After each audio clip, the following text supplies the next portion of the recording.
नमस्कार.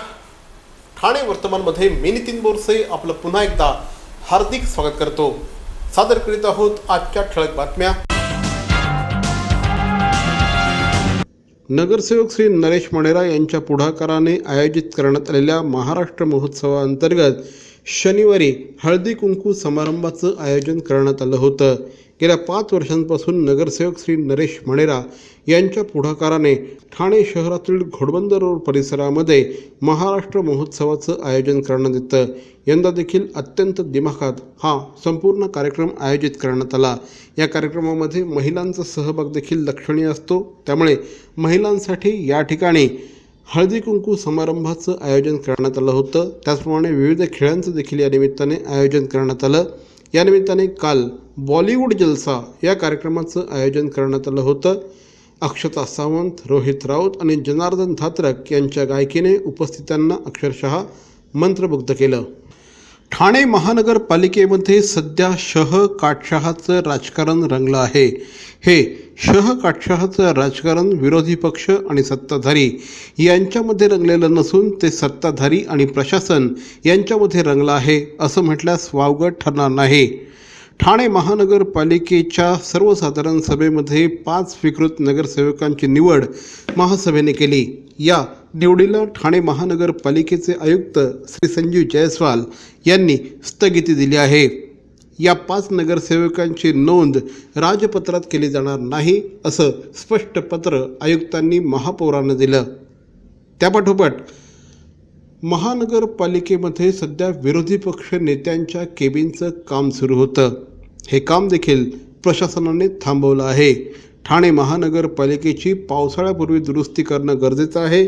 त्यासाठी 6 कोटी रुपयांचा निधी आवश्यक आहे आणि त्यामुळे या विरोधी पक्ष नेत्यांच्या केबिनचं काम थांबवण्याचा निर्णय प्रशासनाने घेतला असं महापालिका वर्तुळात बोललं जात आहे. एवढं सगळं झाल्यानंतर साहजिकच सत्ताधाऱ्यांकडून देखील या संदर्भामध्ये काहीतरी प्रतिक्रिया येणं अपेक्षित होतं. त्यामुळे आता जोपर्यंत ठाणे महानगरपालिकेचं प्रशासन सभागृहाचा मान राखत नाही, सभागृहाने घेतलेल्या ठरावांची अंमलबजावणी करत नाही, तोपर्यंत महानगरपालिका प्रशासनाला बजेट न वापरण्याचं पत्रच महापौर सौ मीनाक्षी शिंदे यांनी दिलं आहे. ठाणे महानगरपालिकेच्या अर्थसंकल्पाला जोपर्यंत महासभेची मान्यता मिळत नाही, सर्वसाधारण सभेने घेतलेल्या निर्णयांचे ठराव महापालिका प्रशासनाकडे अंमलबजावणी करता पाठवले जात नाहीत, तोपर्यंत निधीचं वाटप करण्यात येऊ नये अशा प्रकारचं पत्र महापौरांनी दिलं आहे. या संपूर्ण प्रकारामुळे ठाणे महानगरपालिका क्षेत्रातील विकास कामांवर याचा परिणाम होण्याची शक्यता आता वर्तवली जात आहे. लवकरच पावसाळा तोंडावर आलेला आहे. पावसाळ्याची काही महत्त्वपूर्ण कामं गरजेचं आहे. या व्यतिरिक्त आयुक्त श्री संजीव जयस्वाल यांनी अनेक महत्त्वपूर्ण घोषणा त्यांच्या अर्थसंकल्पात केली आहे. त्यामुळे जोपर्यंत आता बजेटचं वाटप होत नाही, तोपर्यंत ही सगळी कामं रखडल्यात जमा आहे. एकंदरीतच महापालिकेतील शह-काटशहाच्या या राजकारणामध्ये आता नेमकं काय होतं, ठाणेकरांच्या नशिबी काय येतं हे बघणं औत्सुक्याचं ठरणार आहे. आमदार श्री संजय केळकर यांच्या पुढाकाराने ठाणे शहरातील गावदेवी मैदानामध्ये आंबा महोत्सवाचं आयोजन करण्यात आलं आहे. आंबा उत्पादक शेतकरी आणि ग्राहक यांच्यामध्ये थेट संवाद व्हावा आणि मध्ये अडत्यांचं कुठल्याही प्रकारे कमिशन न राहता थेट शेतकऱ्यांना फायदा व्हावा या दृष्टिकोनातून गेल्या 11 वर्षांपासून संस्कार आणि कोकण विकास प्रतिष्ठान या संस्थांच्या संयुक्त विद्यमाने या कार्यक्रमाचं आयोजन करण्यात येतं. 9 दिवसामध्ये कोट्यावधी रुपयांची या ठिकाणी उलाढाल होत असते. गेल्या 11 वर्षांच्या कालावधीमध्ये ठाणेकर नागरिक आता या आंबा महोत्सवाची वाट बघू लागले आहेत असं आमदार श्री संजय केळकर यांनी सांगितलं. निसर्गातल्या कणाकणात ईश्वराचा वास, फुला फुलातून दरवळणारा मोहक मंद सुवास, याच सुगंधातून वसे पूर्णत्वाचा ध्यास. देवभक्ती अगरबत्ती दे आनंद हमखास. विविध सुगंधात उपलब्ध पितांबरी देवभक्ती अगरबत्ती आजच आणा घरात. तेव्हाचा चिंग्या तसाच होता. माझे इथल्या बँकेत अकाउंट नाही, त्यामुळे माझ्याजवळ पैसे नाहीत. माझे पैसे तुम्हीच भराल का रे मित्रांनो? नंतरचा चिंग्या तसाच होता. काय करू मित्रांनो, आज माझी बँक बंद असते. चिंग्या अजूनही बदलत नव्हता. आता माझ्याकडे पैसे आहेत, पण चेकबुक नाहीये. चिंग्याची कारण थांबत नव्हती. आता मला मोबाईल मधनं पैसे ट्रान्सफर करता येतात बरं का. पण नेमकं त्याच बँकेचं ॲप माझ्या मोबाईलमध्ये नाही. बास, कारण संपली. अरे पण उठा, फोन कर, ट्रान्झॅक्ट. ट्रान्झॅक्ट? तुला पण माहितीये transact? Transact, zap, transact, app. Transact, app. बॅरॉन men's स्टुडिओचा लग्नसराई धमाका, 50% महासेल. किती? 50% महासेल. हो, कुठल्याही कपड्यांवर चक्क 50% ऑफ. बॅरॉन मेन्स स्टुडिओ ठाणेकरांच्या सेवेत पुन्हा एकदा नव्या रूपात, नव्या रंगात. अधिक व्हरायटी आणि तत्पर सेवेसह Baron men's studio. Ethnic men's वेअरचे भव्य showroom. Blazer suits, sherwani, Jodhpuri, Indo western, kurta suits, formal, party wear, shirts आणि ट्राउझर्सचे भव्य दुमजली शोरूम. बॅरॉन men's studio.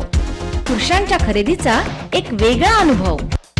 चला तर मग वाट कसली बघताय, सहभागी होऊ बॅरॉनच्या 50% महासेल मध्ये. बॅरॉन मेन्स स्टुडिओ, आमंत्रण हॉटेल जवळ, जिल्हा परिषदेसमोर, स्टेशन रोड, ठाणे.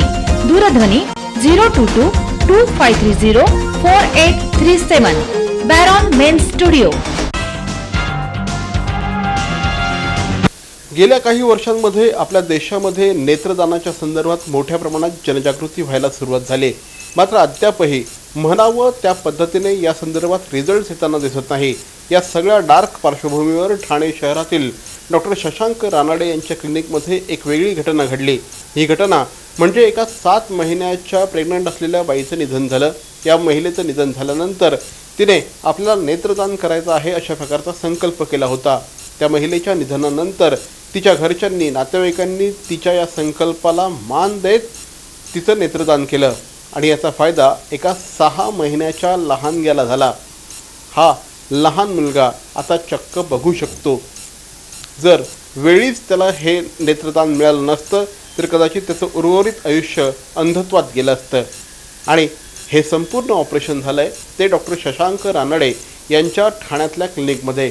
एकंदरीतच हा संपूर्ण विषय काय आहे, नेत्रदानाच्या संदर्भातली आजची परिस्थिती काय आहे, या संदर्भात जाणीव जागृतीची कितपत गरज आहे, या संदर्भात बातचीत करण्यासाठी आत्ता आपल्याबरोबर आहेत डॉक्टर शशांक रानडे.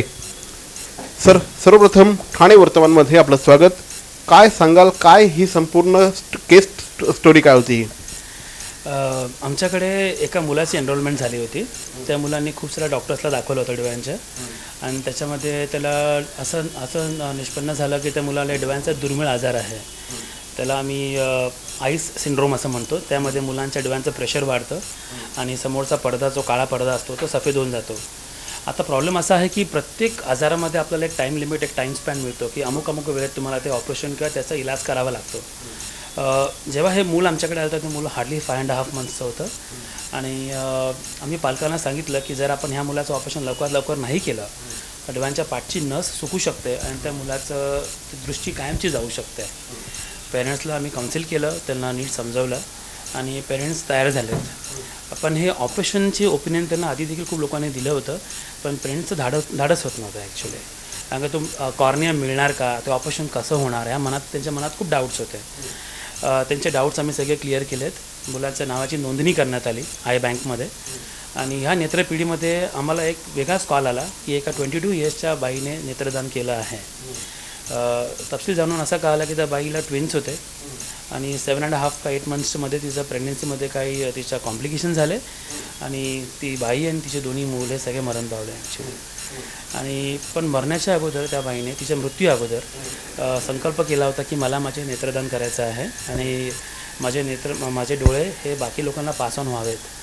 आणि जसं तुम्ही म्हणालात मान ठेवून तिच्या फॅमिलीने तिचं नेत्रदान केलं आणि तो डोळा त्या बाळाला प्रॉपरली मॅच झाला आणि एवढा छान मॅच झाला की आम्ही तो सिलेक्ट केला आणि ह्या बाळाला ट्रान्सफर करून दिला. ऑपरेशन अतिशय मुश्किल ऑपरेशन होतं. हे इंडियामधलं मे बी पहिलं 2-3 ऑपरेशनमध्येच असेल. एवढ्या लहान मुलाचं नेत्रदान होतं आणि त्या लहान मुलाचं कॉर्निया ट्रान्सप्लांट किंवा बुबुळ प्रत्यारोपण होत आहे. So it was a very difficult surgery आणि इनफॅक्ट अख्खं क्रेडिट जातं त्या फॅमिलीला ज्यांनी नेत्रदान केलं आहे आणि त्या फॅमिलीला ज्यांनी हा धाडसी निर्णय घेतला की आमच्या मुलाचं ऑपरेशन व्हायला हवं म्हणून. बिकॉज काय साधारणपणे काय परिस्थिती असते, मृत्यूनंतर किती वेळामध्ये नेत्रदान झालं पाहिजे? मृत्यूनंतर साधारणपणे 6 तासामध्ये नेत्रदान व्हायला हवं. आणि जेव्हा कुठलीही व्यक्ती मरण पावते तेव्हा मृत्यू पावते तेव्हा त्याच्या फॅमिलीकडे आमच्या नेत्रपिढीचे कॉन्टॅक्ट नंबर्स असतात. आयडियली त्यांना 2 प्रकाराने डोळे दान करता येतात. एक तर त्यांना मृत्यूच्या अगोदर त्यांना प्लेज करता येतं, ज्यात तुम्हाला आय डोनेशन फॉर्म भरावा लागतो. तो मी कोणीही भरू शकतो. हा फॉर्म भरल्यानंतर तुमचा ॲड्रेस, तुमचे कॉन्टॅक्ट नंबर, त्यांच्या डिटेल्समध्ये सगळे असतात. हे तुमचं प्लॅन्ड सगळं असतं नेत्रदान, ज्यामध्ये मृत्यू झाल्यानंतर फॅमिलीचे लोक कॉन्टॅक्ट करतात त्यांना आणि लगेच त्यांची एक्सपर्ट टीम येते आणि डोळ्यांना रिट्राईव्ह करते तुमच्या. किंवा सेकंड असतं तुम्ही ऑन द स्पॉट पण you can donate the eyes. म्हणजे तुम्ही ऑन द स्पॉट लास्ट मोमेंटला सांगू शकता की मला नेत्रदान करायचं आहे विदाउट प्रायर रजिस्ट्रेशन, नोंदणी न करता. ते देखील वेलकम केलं जातं. आता सध्याची कंडिशन अशी आहे की आपल्या देशामध्ये नेत्रदान एवढं रेअर होतं का ठराविक कम्युनिटीज नेत्रदान करतात फक्त. जसं जैन कम्युनिटी, आपल्या सगळ्यांना कल्पना असेल, जैन कम्युनिटी किंवा गुजराती कम्युनिटी पुढून येऊन नेत्रदान करतात, अवयव दान करतात. पण तसं फारसं आम्ही बाकी कम्युनिटीचं बघत नाही आहोत म्हणजे आमच्या प्रॅक्टिसमध्ये तरी. काय म्हणजे या संदर्भात खूप मोठ्या प्रमाणामध्ये बोललं जातं, मीडियामधनं बोललं जातं, वर्तमानपत्रांमधून लिहिलं जातं. तरीही आजही रेशो जो आहे तुम्ही सांगितला मला, तो रेशो सांगा जरा, काय रेशो आहे हा? वेटिंग लिस्टमध्ये कमीत कमी 1,00,000 ते 1.5 लाख पेशंट असतील सध्या इंडियामध्ये या क्षणी. नेत्रदानाची संख्या फक्त काय 100मध्ये किंवा 1000मध्ये आहे. की साधारणपणे 1 ते 1.5 लाख पेशंट असे आहेत की ज्यांना डोळे पाहिजे आहेत, ज्यांना नेत्रदान पाहिजे आहे. आणि देणाऱ्यांची संख्या किती? काही 100-1000मध्ये असते, जास्त नसणार. बिकॉज आमच्याकडे जो रेकॉर्ड्स आले ते less than 1000 patients donate their eyes in a year. म्हणजे साधारणपणे आपल्या देशामध्ये दररोज काही नाही तर कमीत कमी 50,000 ते 1 लाख लोकांचा मृत्यू निश्चितपणे होत असेल. परंतु त्यापैकी लेस दॅन 1% लोक डोनेट करतात डोळ्यांना. आणि दॅट म्हणजे ही फिगर ॲक्च्युली अतिशय कमी आहे. तर तुम्ही बघाल तर इंडियाची जनसंख्या 2nd नंबरला येतो आपण जगामध्ये. आय डोनेशनमध्ये आपण पहिल्या 150 देशांमध्ये पण नाही आहोत. म्हणजे there are countries like Sweden किंवा नेदरलँड्स, तिथे 90%-80% लोक डोनेशन्स करतात. त्यांच्याकडे एवढे कॉर्नियाज आहे की ते बाकी देशांना देतात, डोनेट करतात त्यांना. ते एक्सपोर्ट देअर कॉर्नियाज. आपल्या देशामध्ये एवढी जनसंख्या असताना देखील काय रूढी परंपरा असल्यामुळे लोक कदाचित करत नसावं. साधारणपणे कुठल्या रूढी आणि कुठल्या परंपरा याला अफेक्ट करत असतात, काय तू सांगाल? अमुक वेळेला त्यांचं क्रिमेशन व्हायला हवं त्यांना. किंवा मग काही कम्युनिटीजमध्ये जसं आपण म्हणतो की डिफरंट टाईपला क्रिमेशन करतात. काही कम्युनिटीमध्ये ते लोकांना पुरतात, काही कम्युनिटीमध्ये लोकांना एक्सपोज केलं जातं. पण जसं आपल्या कम्युनिटीमध्ये, हिंदी कम्युनिटीमध्ये आपण त्याला अग्नी देतो. पण प्रत्येक कम्युनिटीची थोडी परंपरा वेगळ्या असतात. पण काही कम्युनिटीमध्ये आम्ही बघितलं आहे की सोशल टॅबू मानला जातो की कुठले अवयदान करू नये. आणि that is one of the reasons की काही लोक पुढे येत नाहीत. अजून रिझन होऊ शकतात की मे बी इमोशन्स. लोकांना असं वाटतं की ती प्रायोरिटी नसते लोकांची. मृत्यू झाल्यानंतर लोक शॉकमध्ये असतात आणि नेत्रदान करणं किंवा अवयवदान करणं हे शेवटची प्रायोरिटी लोकांची असते. आता तुम्ही मगाशी बोलता म्हणालात की जैन आणि गुजराती कम्युनिटीमध्ये नेत्रदानाची ही जी जनजागृती आहे किंवा एक पर्सेंटेज जो आहे तो खूप मोठ्या प्रमाणात आहे. याच्यामागे कारणं काय आहेत? मोस्ट कॉमन रिझन पॉसिबली असू शकतं की त्यांच्या कम्युनिटीमध्ये ते लाईफ आफ्टर डेथमध्ये बिलीव्ह करतात.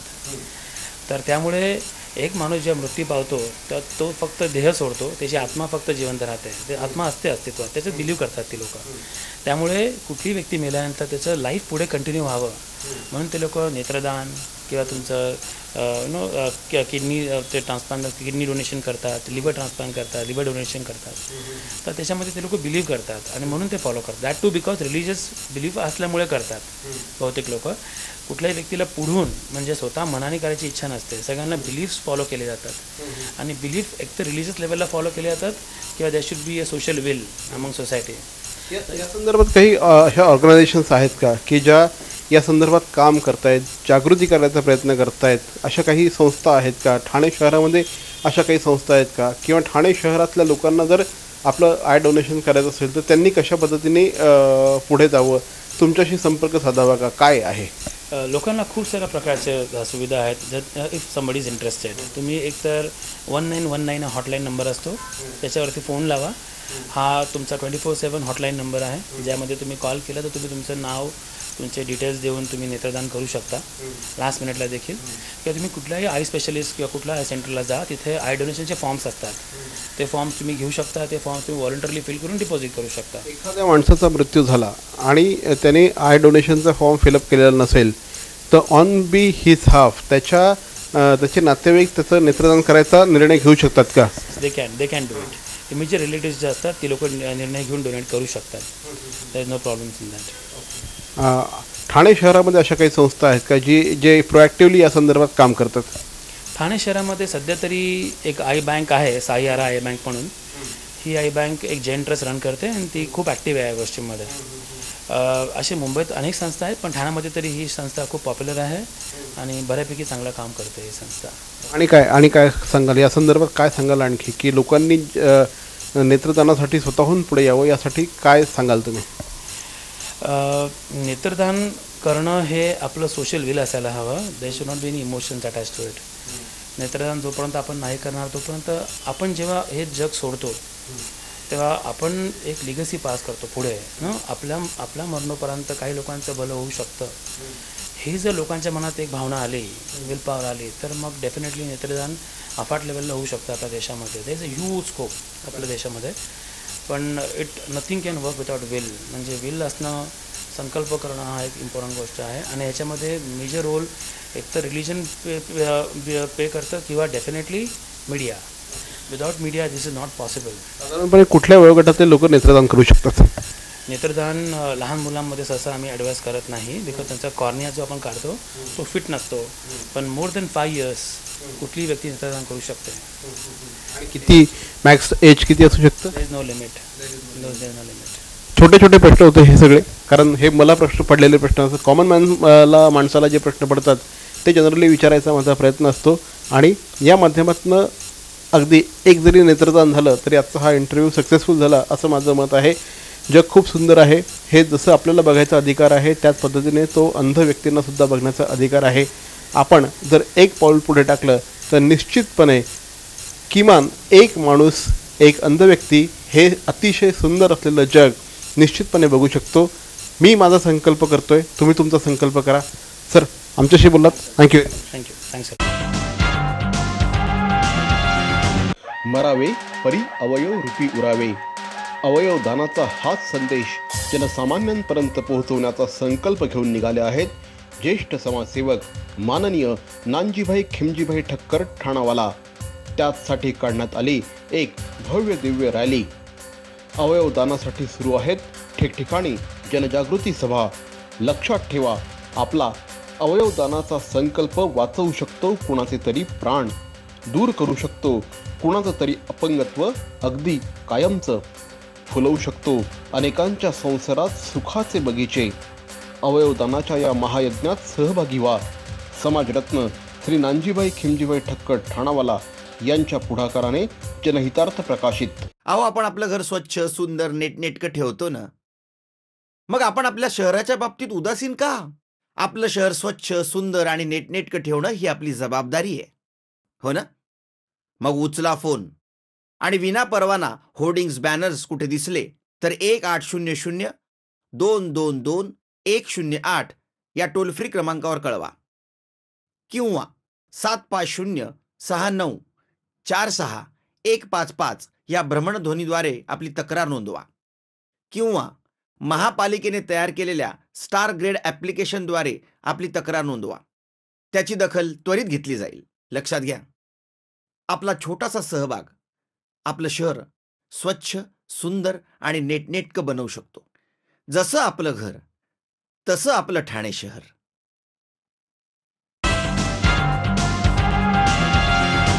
तर मंडळी, आजचा हा एपिसोड आपल्याला कसा वाटला आम्हाला जरूर कळवा. मात्र तत्पूर्वी ठाणे वर्तमानचं यूट्यूब चॅनल सबस्क्राईब करा, लाईक करा आणि सगळ्यात महत्त्वाचं म्हणजे शेअर करा. कारण यूट्यूब हे मीडियम हे भविष्यातलं माध्यम आहे. ठाणेकर नागरिक, मग तो ठाणे शहरामध्ये असला, मुंबईमध्ये असला, नाशिकमध्ये असला, अगदी परदेशात कुठेही जरी असला तरीही ठाणे वर्तमानचं हे यूट्यूब चॅनल तो बघू शकतो. त्यामुळे अगदी परदेशातले देखील अनेक ठाणेकर हे आज आमच्याशी कनेक्ट झाले आहेत. त्यामुळेच ठाणे वर्तमानचं हे यूट्यूब चॅनल आपण बघत राहा, सबस्क्राईब करा, शेअर करा, लाईक करा. तोपर्यंत धन्यवाद. जय हिंद, जय महाराष्ट्र.